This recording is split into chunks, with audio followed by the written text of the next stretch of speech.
Thank you ma'am. Please ये CTE means college teacher education की बात करना है, आज हमें इसको समझना है। तो इसके लिए हम देखें कि कॉलेज शिक्षक शिक्षा है ना, CTE कॉलेज शिक्षक शिक्षा की बात करते हैं। तो शिक्षकों को पढ़ाने के लिए तैयार करने वाले कार्यक्रम, शिक्षकों को पढ़ाने के लिए तैयार करने वाले कार्यक्रमों की जो नीतियां हैं, विधियां हैं, जो भी स्किल्स हैं, जो भी प्रक्रियाएं हैं, वो CTE में बताई गई है। कैसे? शिक्षक तो आप हैं, लेकिन आप यदि सर्विस से पहले शिक्षक हैं या सर्विस चलते शिक्षक हैं, तो आपको कैसे आप में सुधारात्मक रूप से आपको ट्रेनिंग दी जा सकती है या बताया जा सकता है। तो इसके लिए देखो, सबसे पहले हम बात करते हैं सेवा पूर्व। तो सेवा पूर्व शिक्षक की बात करें तो सेवा पूर्व जो शिक्षक हैं, यानी कि सर्विस वो नहीं कर रहे हैं, लेकिन यदि वो B.Ed M.Ed करते हैं तो उनको छात्र अध्यापक या छात्र अध्यापिका बोला जाता है, प्यूपिल्स बोला जाता है। ठीक है, तो यदि हम इसकी बात कर रहे हैं सेवा पूर्व शिक्षक की, यानी कि जो B.Ed और M.Ed कर रहे हैं, ये भी स्नातक या स्नातकोत्तर के बाद ही ये ट्रेनिंग की जाती है B.Ed और M.Ed की। तो इसके लिए यहाँ पे क्या सिखाया जाता है आपको? ज्ञान मीन्स नॉलेज दिया जाता है। स्किल बताई जाती है कि आपको स्कूल या कॉलेजों में कैसे पढ़ाना है, किन शिक्षण विधियों से पढ़ाना है, क्या क्या कंपोनेंट्स यूज करना है, उसके अनुसार आपको क्लास या कक्षा में पढ़ाना है। ये चीजें स्किल के थ्रू पढ़ाई जाती हैं। और आपकी टीचिंग प्रभावी कैसे बनाई जाती है, ये सारे स्किल आपको सिखाए जाते हैं। किसमें? B.Ed में। ठीक है, फिर B.Ed के बाद आपकी मास्टर डिग्री M.Ed होती है, मास्टर एजुकेशन। उसके बाद ये हो गया आपका सेवा पूर्व शिक्षक में, जब आप ट्रेनिंग कर रहे हैं, पढ़ रहे हैं उस टाइम पे। अब आता है सेवाकालीन शिक्षक, यानी कि इन सर्विस जो टीचर्स हैं, वो क्या है कि वो स्कूल कॉलेज में पढ़ा तो रहे हैं, लेकिन उनके साथ साथ सरकार उनको अपडेट करना चाहती है कि जो नई नई शिक्षा नीतियां हैं, जो नई नई शिक्षा विधियां हैं, तकनीकी हैं, वो शिक्षक कैसे सीखें। सर्विस करते रहें, साथ साथ में उनको ट्रेनिंग भी दी जाती है। कब? सेवाकालीन में। जो भी नए नए अपडेट आते रहते हैं, वो शिक्षकों को 10 दिन का, 5 दिन का, 4 दिन का ऐसे सिविल ट्रेनिंग देकर ट्रेनिंग उनको दी जाती है, ताकि वो आगे की ज्ञान कौशल पद्धति विधियों तकनीकों से क्या रहे, संबंधित रहे, जुड़े रहे। उनको पता हो कि पहले और आज में क्या तुलना है, क्या सही है और क्या कैसा करना है। इसके बाद उद्देश्य क्या है इसके? तो उद्देश्य में देखो कि शिक्षकों को कक्षा, स्कूल और समुदाय में, कहाँ कहाँ?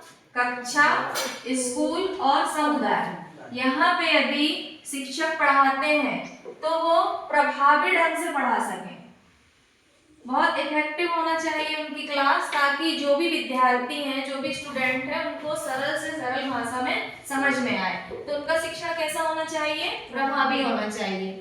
तो इनको तैयार करने के लिए जिसमें सबसे महत्वपूर्ण बात ये बताई है, देखो कि जो भी शिक्षक होगा उसको अपने विषय का ज्ञान होना चाहिए, कि जो भी सब्जेक्ट का जो टीचर है उसको उसके विषय का ज्ञान हो।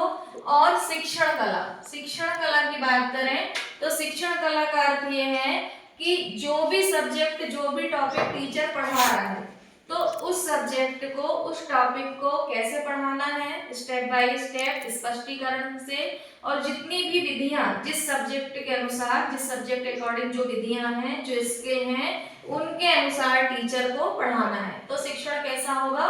इफेक्टिव होगा, प्रभावी होगा। ठीक है, ये बात इसमें बोली है। अब यहाँ पे देखो कि इसमें जो घटक बताए हैं आपको, जो कंपोनेंट्स बताए हैं, इसके लिए सेवा पूर्व शिक्षा यानी कि फ्री सर्विस एजुकेशन में जो B.Ed और M.Ed टीचिंग स्किल होती है ना, जो कि B.Ed में होती है टीचिंग स्किल। तो इसमें टीचिंग स्किल में जितने भी कंपोनेंट्स हैं कि कौन से सब्जेक्ट को किस विधि से, किस मेथड से, किस स्किल से पढ़ाना है, ये B.Ed में ट्रेनिंग दी जाती है माइक्रो टीचिंग के तहत। फिर उसके बाद आपको बाहर स्कूलों में पढ़ाने के लिए ट्रेनिंग के तहत भेजा जाता है बीएड करते समय। उसके बाद मास्टर ऑफ एजुकेशन होता है। तो ये सारी चीजें किसके अंतर्गत आती हैं, आपके कंपोनेंट्स घटक के अंतर्गत, ठीक है। अब हम आते हैं सेवाकालीन शिक्षा। तो सेवाकालीन शिक्षा ये वो शिक्षा है जिसमें इन सर्विस एजुकेशन, मतलब जो शिक्षक हैं वो तो नौकरी कर ही रहे हैं, लेकिन नौकरी के दौरान, मतलब नौकरी करते समय कंटिन्यूएशन में वो नौकरी कर रहे हैं, लेकिन ये नौकरी के दौरान उनको क्या क्या किया जाता है, ज्ञान कौशल।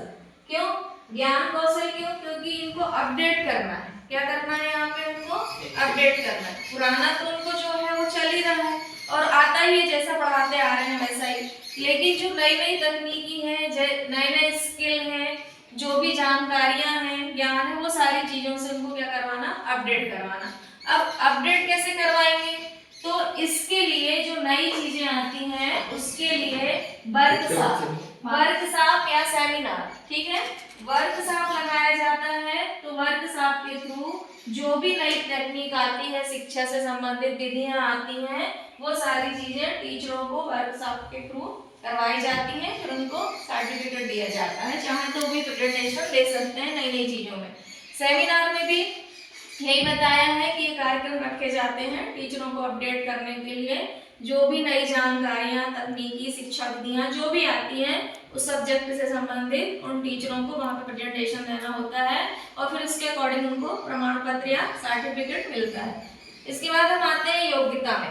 तो योग्यता क्या है, तो योग्यता देखें कि किसी मान्यता प्राप्त विश्वविद्यालय से, योग्यता में किसी मान्यता प्राप्त विश्वविद्यालय से स्नातक, स्नातक मतलब आपका बैचलर या ग्रेजुएशन की बात कर रहे हैं, और स्नातकोत्तर में आपकी मास्टर डिग्री होना चाहिए, पीजी मास्टर डिग्री की बात हो रही है यहाँ पे।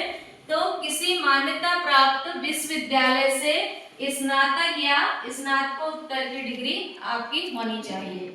यहाँ पे आपका जो सब्जेक्ट है, आपका जो विषय है, उसमें आपका गहन ज्ञान, यानी कि आपको आपके सब्जेक्ट में विशेषज्ञता होनी चाहिए, और फिर इसके बाद बीएड के साथ साथ टीएड या सीटेट जैसे शिक्षक पात्रता परीक्षा भी आपको पास करना है। ये आपको बताया था कॉलेज टीचर एजुकेशन में। इसके बाद यहाँ पे कुछ कार्यक्रम बताए थे कि कार्यक्रम क्या है। तो कार्यक्रम में जो प्राथमिक शिक्षा है, प्राथमिक शिक्षा से लेकर उच्च शिक्षा तक, प्राथमिक शिक्षा से लेकर उच्च शिक्षा तक कार्यक्रम बनाए जाते हैं, प्रोसेस की जाती है।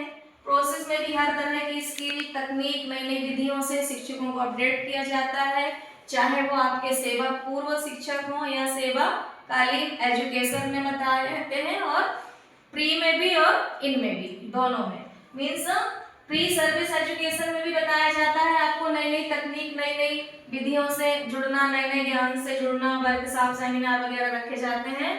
और यहाँ पे सेवाकालीन जो इन सर्विस एजुकेशन है, उसमें भी शिक्षकों को नई गतिविधि, नई धारा से जोड़ा जाता है और अपडेट रखा जाता है।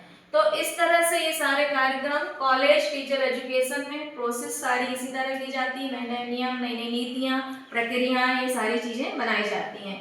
तो इसको क्या नाम दिया गया, कॉलेज टीचर एजुकेशन। इस सीटीई में ये सारी चीजें रखी गई और बताई गई।